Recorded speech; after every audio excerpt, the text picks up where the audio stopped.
Hello student, आशा करती हूँ आप लोग स्वस्थ होंगे।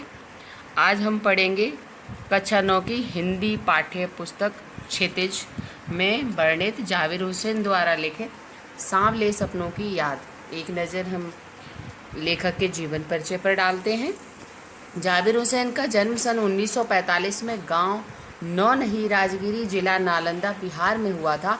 अंग्रेजी भाषा एवं साहित्य के प्राध्यापक रहे हैं।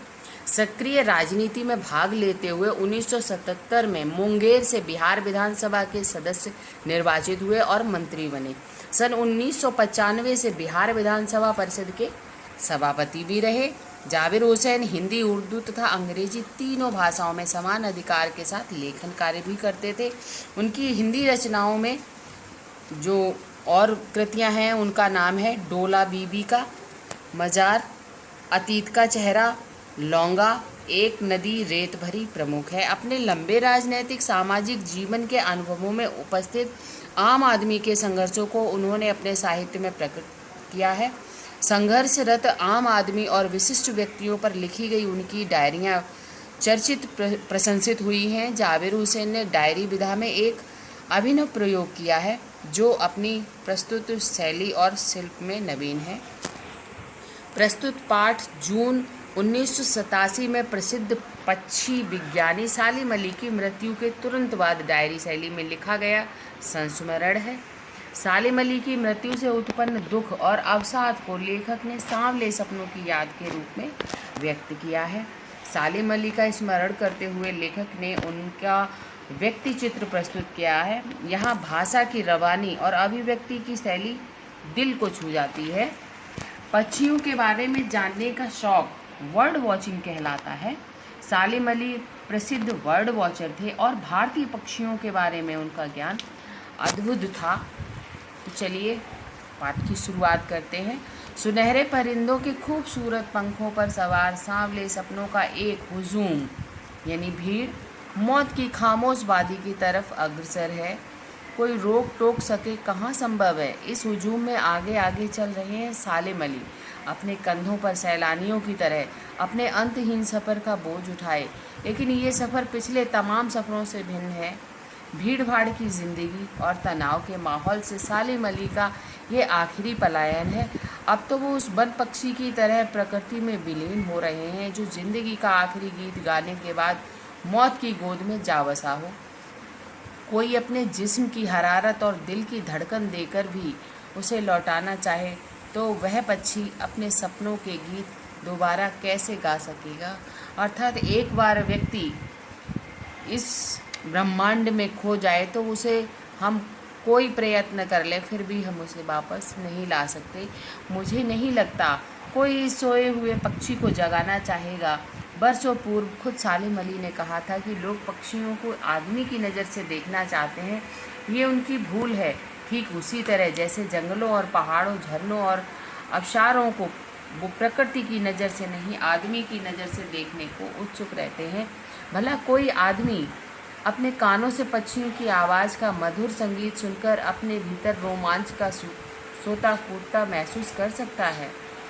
एहसास की ऐसी ही एक ऊबड़ खाबड़ ज़मीन पर जन्मे मिथक का नाम सालिम अली है। सालिम अली प्राकृतिक वातावरण को बखूबी जीते थे और प्रकृति से अपने मन की सारी बातें करते थे और उनकी एक एक भावना को समझते थे।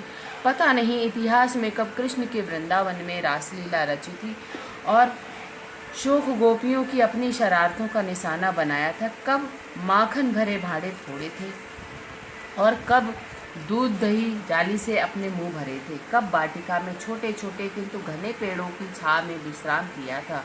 कब दिल की धड़कनों को एकदम से तेज करने वाले अंदाज में बंसी बजाई थी। और पता नहीं कब वृंदावन की पूरी दुनिया संगीतमय हो गई थी। पता नहीं यह सब कब हुआ था, लेकिन कोई आज भी वृंदावन जाए तो नदी का सांवला पानी उसे पूरे घटनाक्रम की याद दिला देगा। हर सुबह सूरज निकलने से पहले जब पतली गलियों से उत्साह भरी भीड़ नदी की ओर बढ़ती है तो लगता है जैसे उस भीड़ को चीरकर अचानक कोई सामने आएगा और बंसी की आवाज़ पर सब किसी के कदम थम जाएंगे। हर शाम सूरज ढलने से पहले जब वाटिका का माली सैलानियों को हिदायत देगा तो लगता है जैसे बस कुछ ही क्षणों में वो कहीं से आ टपकेगा और संगीत का जादू वाटिका के भरे भूरे माहौल पर छा जाएगा। वृंदावन कभी कृष्ण की बांसुरी के जादू से खाली हुआ है? नहीं, वो कभी खाली नहीं हुआ, क्योंकि जो प्राकृतिक वातावरण को जीते हैं, उसे समझते हैं, वो हर एक चीज़ को अपने समक्ष उपस्थित पाते हैं। मिथकों की दुनिया में इस सवाल का जवाब तलाश करने से पहले एक नज़र कमज़ोर काया वाले उस व्यक्ति पर डाली जाए जिसे हम सालिम अली के नाम से जानते हैं। उम्र को सती तक पहुंचने में थोड़े ही दिन बच रहे थे। संभव है लंबी यात्राओं की थकान ने उनके शरीर को कमज़ोर कर दिया हो और कैंसर जैसी जानलेवा बीमारी उनकी मौत का कारण बनी हो, लेकिन अंतिम समय तक मौत उनकी आंखों से वह रोशनी छीनने में सफल नहीं हुई जो पक्षियों की तलाश और उनकी हिफाजत के प्रति समर्पित थी। सालिम अली की आंखों पर चढ़ी दूरबीन उनकी मौत के बाद ही उतरी थी। उन जैसा वर्ल्ड वॉचर शायद ही कोई हुआ हो, लेकिन एकांत क्षणों में सालिम अली बिना दूरबीन भी देखे गए हैं। दूर क्षितिज तक फैली जमीन और झुके आसमान को छूने वाली उनकी नज़रों में कुछ वैसा ही जादू था जो प्रकृति को अपने घेरे में बांध लेता था। सालिम अली प्रकृति के हर एक हाव भाव को बखूबी समझते थे। सालिम अली उन लोगों में से थे जो प्रकृति के प्रभाव में आने की बजाय प्रकृति को अपने प्रभाव में लाने के कायल होते हैं। उनके लिए प्रकृति में हर तरफ हंसती खेलती रहस्य भरी दुनिया पसरी थी। ये दुनिया उन्होंने बड़ी मेहनत से अपने लिए गढ़ी थी। इसके गढ़ने में उनकी जीवन साथी तहमीना ने काफ़ी मदद पहुंचाई थी। तहमीना स्कूल के दिनों में उनकी सहपाठी रही थी। अपने लंबे रोमांचकारी जीवन में ढेर सारे अनुभवों के मालिक सालिम अली एक दिन केरल की साइलेंट वैली को रेगिस्तानी हवा के झोंके से बचाने का अनुरोध लेकर चौधरी चरण सिंह से मिले थे। वे प्रधानमंत्री थे। चौधरी साहब गांव की मिट्टी पर पड़ने वाली पानी की पहली बूंद का असर जानने वाले नेता थे। पर्यावरण के संभावित खतरों का जो चित्र सालिम अली ने उनके सामने रखा, उससे उनकी आंखें नम कर दी थी। आज सालिम अली नहीं है, चौधरी साहब भी नहीं है। कौन बचा है जो अब सोंधी माटी पर उगी फसलों के बीच एक नए भारत की नींव रखने का संकल्प लेगा? कौन बचा है जो अब हिमालय और लद्दाख की बर्फीली ज़मीनों पर जीने वाले पक्षियों की वकालत करेगा?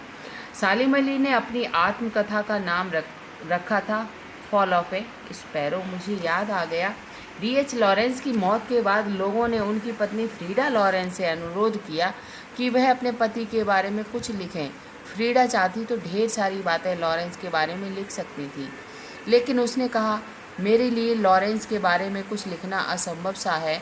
मुझे महसूस होता है मेरी छत पर बैठने वाली गौरैया लॉरेंस के बारे में ढेर सारी बातें जानती है, मुझसे भी ज़्यादा जानती है। वो सचमुच इतना खुला और सादा दिल आदमी था। मुमकिन है लॉरेंस मेरी रगों में, मेरी हड्डियों में समाया हो, लेकिन मेरे लिए कितना कठिन है उसके बारे में अपने अनुभवों को शब्दों का जामा पहनाना।